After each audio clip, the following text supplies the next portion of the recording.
engtik nia emuchuan ka pualin biak indar an lavu venga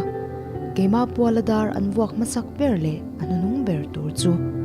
mitam tak keima wang hian an lung ala chianga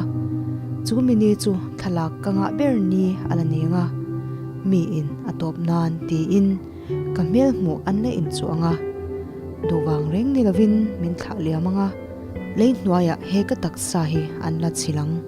chu mini chu ani thil du om lo tak lo la thleng nge tur chu ngak hlel lo taka kan nga mek chu C.V.L Ruattluangi.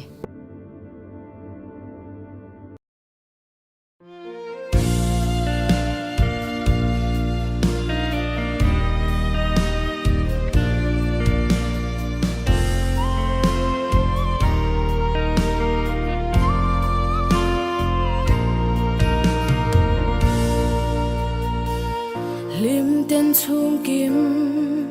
darang lên lai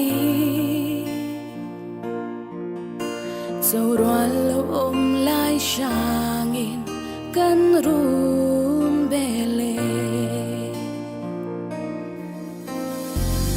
doad lai shaite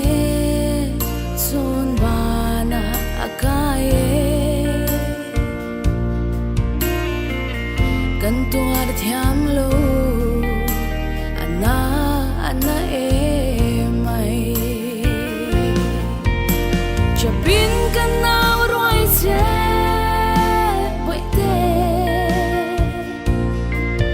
ma se chon zai min rel ve si lo mo arang kan vai i chun le zwa te hi min nem turi tloang tloang shin ke zai re le ro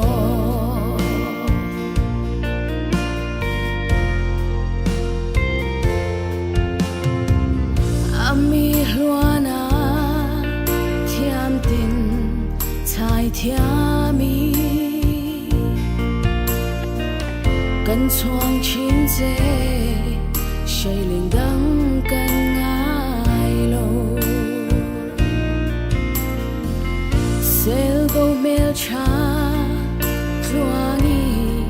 kan duat la kan don phak lo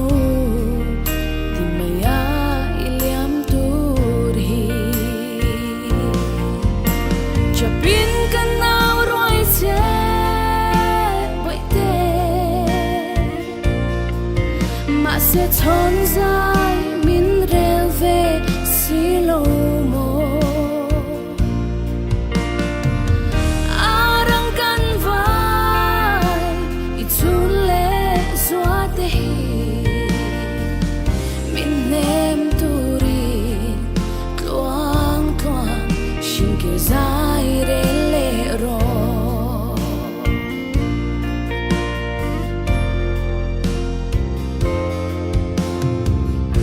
idam nanti indam rum kan be kan thei na zong itan kan la na mo ma se dam ru po itan do ral sangi kan tling zo lo mo tluangi min ngai dam ro chapin kan nau roi che boite ma se chon zai min rel ve si lo mo arang kan vai i chun le zwa te hi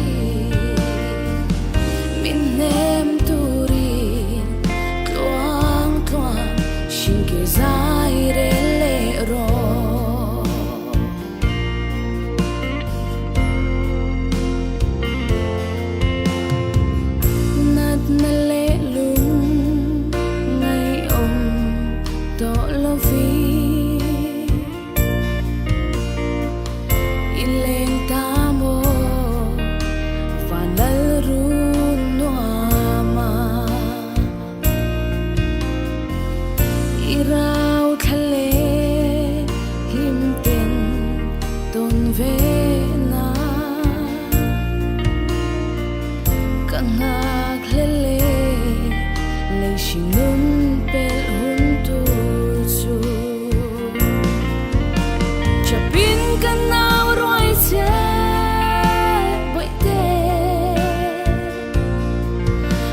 sẽ thon dài min rel về xí lâu mô arang kan vai i chun le zua te hi min nem turi tloang tloang shin ke zai re